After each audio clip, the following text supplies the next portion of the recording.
Hello friends, this is the third stanza of the poem, Church Going.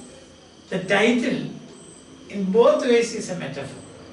If you say church going, disappearing, there is a metaphor for that vanishing tradition. Or if you say church going, then that is a metaphor for a cultural, a way of life. A culture or a way of life. An aspect of culture or way of life. Both ways it is a metaphor. Understand? Now when you take this stanza, you will see that first is action. You have got an action. Then you have got two reflections. That is mental activity. Physical activity, the first two stanzas you find more of physical activity. Now this is more of mental activity, that is reflection, and the stanza ends with the rhetorical question or an yes or no question. That is either it is yes or no. In grammar you have said it no, but it's yes or no question. So we shall see. You remember the ending of the last second stanza. The reflect, the place was not worth stopping for. The place means the church where I stopped. So it was not worth, means no value. My action has no value and the stuff has also no value. That's what, not worth stopping for. Two dimensions it is. Another third one is, third stanza begins, yet stop I did, in fact I often do. That is the thing. That is a kind of obsession. We say no, obsessive compulsive neurosis. Can we call it like that? I don't know. But it looks like that. For example, we say some people, even old people I know, they are chronically diabetic. Yes. Or acute diabetic. Just as we say chronic bachelor, no, chronic diabetic. Or acute diabetic. But when they see ice cream, they will eat it. So that's a kind of neurosis we can say. Whether we can call this a neurosis from the part of the speaker, we don't know. But he says like that, it appears like that. Yet stop I did. In fact, I often do. So often do, that's the point. It's a habit. It is habit. And then he continues, he says, and always end much at a loss like this. I am at a loss, means I don't know what to say. Helplessness. I stop, that is my obsession. But then what happens to me? At a loss. It is said that the poet, that is Philip Larkin, was a professional pessimist. A professional pessimist. You can see that in all the lines of this poem. Isn't it? In all the lines of this poem you find a professional pessimist playing hide and seek. Isn't it? Don't you think like that? So, and always end much at a loss like this. What to do? Helplessness. At a loss like this means a kind of helpless explanation. Helplessness. Wondering what to look for. What to look for. You see. Means there is nothing to look for. What to look for. What to expect from you. There is nothing to expect from you. Isn't it? What to expect from Nazareth? About Jesus, somebody referred to Jesus. Then he said, what to expect from Nazareth? Nothing less. Isn't it? Yeah. So what to look for? Means nothing to look for. Wondering too, when churches fall completely out of use. Wondering too, when, wondering what?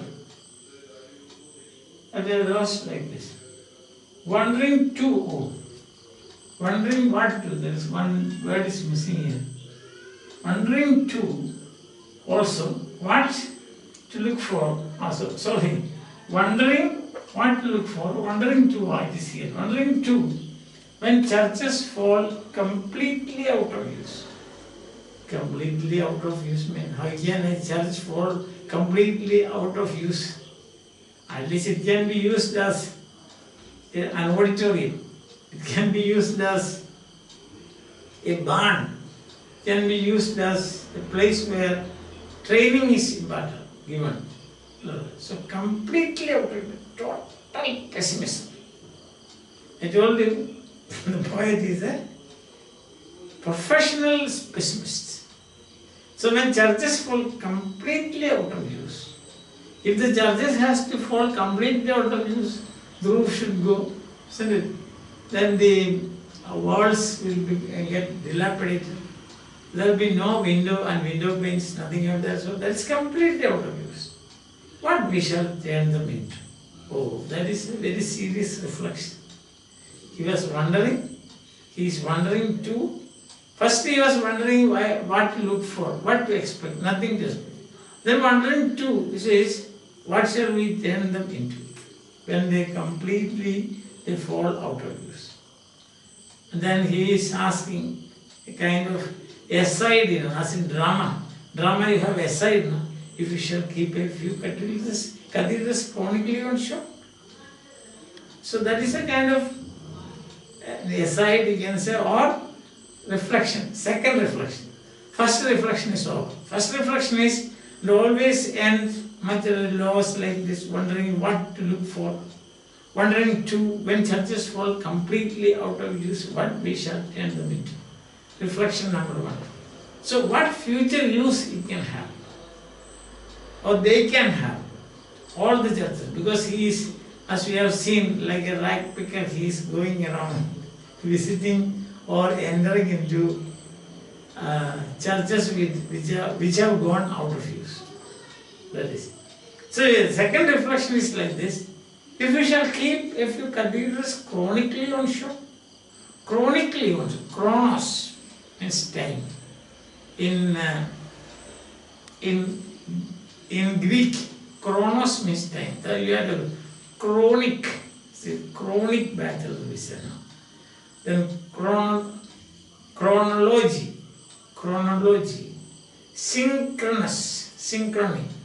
synchronic study of language, anachrony. So this all, the root is chrono. Anachrony means out of date. If you say that Caesar, before going to the Senate, he looked up his watch for time, that would be an anachrony, because at that day there was no watch, there was no wristwatch.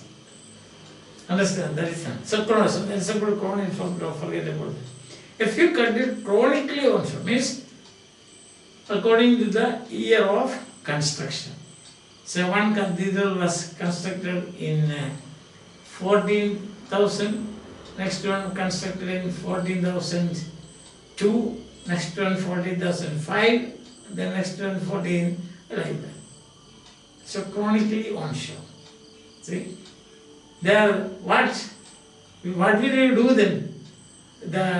You cannot take the cathedral to a marketplace and then you cannot conduct an exhibition. That is not possible. So what will you do? You will keep the internal organs of the church locked. What are the internal organs of the church? Their parchment, their plate, their pyx in locked cases. Pyx. There's a cup, something like a large cup where that bread, holy bread. Bread means it's a small, you must have seen a very small piece, a white piece, round. So that is the call. The vessel in which that is kept is called pyx. You can see if you go to church, the priest carrying the pyx, and then from there he takes the holy sacraments. At that time it is sacrament. When the priest blesses this, it becomes that That's bread. Don't imagine bread as you can see in a baker's shop. No, not that. Very small pieces like this, you can see. Very small pieces like this. No? And when they are like wafers. Or when they are blessed, they are turned into the body of Christ. That is the belief. So this here, and the vessel in which this is kept is a pyx. So that is a very important internal organ of the church. It is very valued, maybe very valuable also, because maybe it is say covered with gold, or it may be silver, made of silver. In some rich churches it is made of gold. So it is pyx, plate. Plate means, when the faithful receive this communion, it's called communion also, holy communion, or holy bread, holy communion. So you can see the helper, there is a helper, and the helper will be holding a plate just below the chin of the person who receives. That is for, suppose when the priest takes the holy communion from the pyx and gives to the faithful, sometimes it can fall down. Small pieces may fall down, so that it will be collected in that plate. That is that plate. And then you have the parchment. Parchment means something, old papers on which something is written. So these things are very important. We can, as I already told you, internal organs of the, just as we have heart, liver and so on, internal organs of the church. So their parchment, there means cathedrals, parchment, plate and pyx in locked cases. Because those things have got lasting value. Those things should be kept forever. Therefore, you cannot expose them to the furies of nature. That is not possible. That should not be done also. So those things should be locked in cases. And then the church will remain there. Nobody is going to take the church to some place now. And let the rest, and let them allow, or letting means giving on rent, and let the rest rent free. So here it is rent free to rain and shade. That means no roof, nothing. So what happens is there may be grass inside, so sheep will come, or when it is raining, heavily raining, part of it will be covered. So or when it is very hot, a scorching sun, to escape from the heat of the scorching sun, the sheep can come and take shelter in this. See, such cathedrals built, spending maybe lakhs and lakhs of amount of money. Now it has become practically useless. Nobody goes there. Therefore now the inhabitants of this supposed to be holy place, inhabitants are sheep, and also it is ravaged by rain and sun. That's the thing. That is what happens.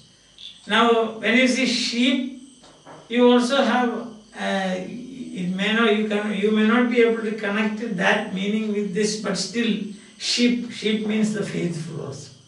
See that? Shepherd and sheep.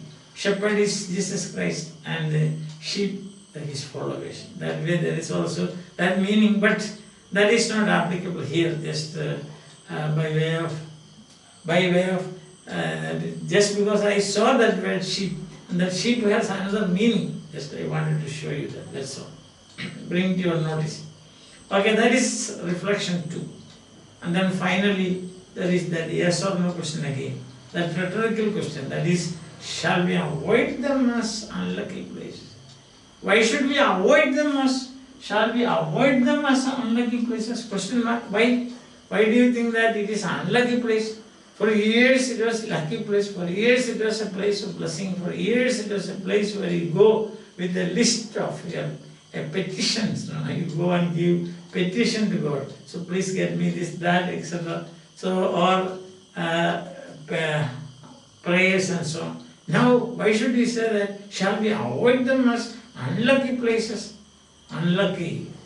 Then maybe one reason is that some people believe now that nearby there is a cemetery that we have already seen in the previous stanza.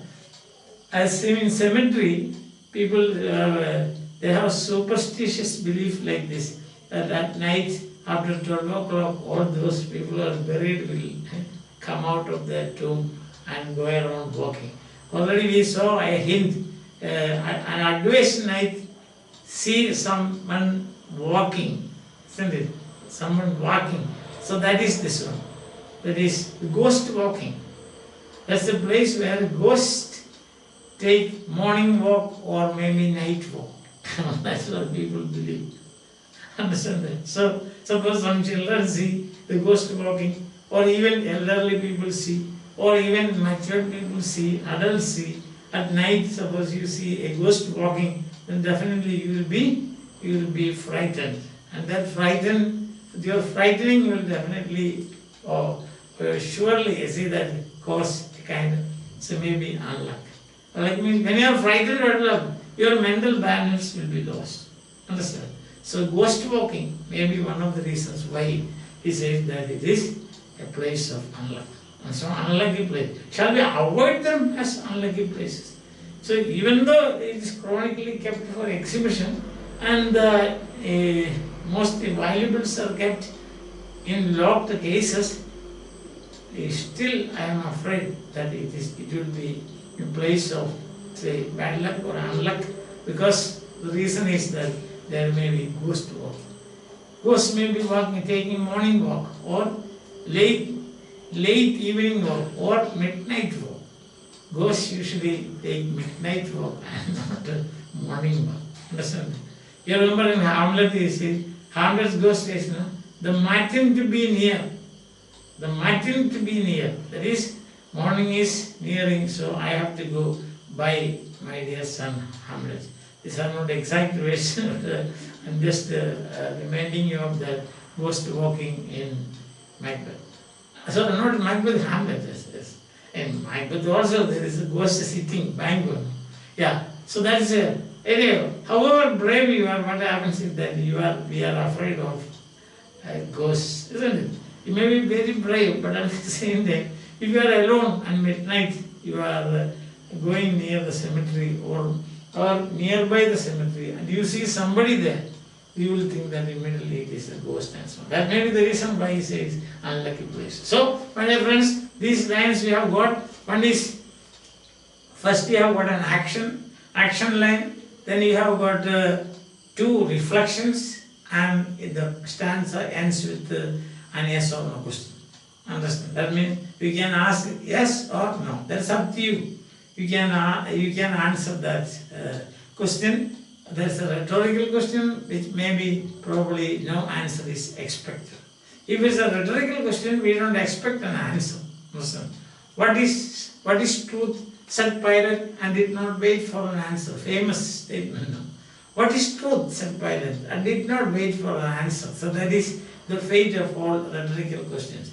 You ask a question, you are not waiting for an answer. So here it is. So, and once again we will read this stanza. I hope you got it. First action, second and third you have got reflection, and finally you have got it.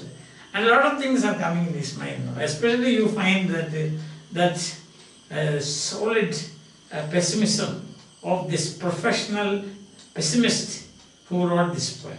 About the poet and the way how to different angles, looking at the poem from different angles, etc. We will see when we have got finally we will have after we do all the stanzas, we will have a class on discussion. In that discussion, we will deal with all these points. Why Philip Larkin has become so pessimistic, and is he really a professional pessimist? It is also said about him that his life was a relay race of miseries. A relay race of miseries, that means one misery after another. Whether your life has to be turned into a relay race of miseries or not, that is up to you, not anybody else. If you think that you are always miserable, you are miserable. If you think that you are very happy, you are happy. That's all. It's nothing more than that. Because You know, nothing should determine your mental health and your happiness. You are the sole authority, and you and only you have got the power to keep you happy and merry. Now this is merry and happy, two words connected with, as you can see, season. This is Christmas season. Christmas is approaching. So whether you want to remain happy and merry, that is your personal choice. Nothing else will affect. I hope you are following me. So when you read these poems, no, they can reflect on that also. An extra, you walk an extra mile, So like that you have an extra thought based on this. Should you remain gloomy? Should you remain as a pessimist? Should you remain always miserable? That all those things depends on you. You means me, and only on me. You also, you, me, etc. He, his, etc. Yes. So that's it. So coming back to this, yet stop at it. In fact, they often do. I cannot but do. Then continuing, reflection 1. No, always and much at a loss like. Much at a loss like this. That is the most terrible pessimism, I will say. That is an expression. Like this. Wondering what to look for. Wondering too, when churches fall completely out of use, what we shall turn them into. Shall we turn them into rent-free to rain and sheep? Let the rest, etc. Shall we turn them into? Second reflection, if we shall keep a few cathedrals chronically on show, their parchment, plate and pigs in locked cases, because they are supposed to be valuables, and yet, and let the rest rent-free to rain and sheep. Rent-free, that's a very beautiful expression. Rent-free to rain and sheep. Understand? That is free of cost. There's no other way out. Will rain give you rent? Will sheep give you rent? No. Okay, we'll forget to put that. Shall we avoid them as an unlucky place? Why do we say that it is an unlucky place? Most probably, I'm not sure, but most probably it is because of the ghost walking that might take place at midnight every day. Now this is super superstition. I should say. Class 1 superstition.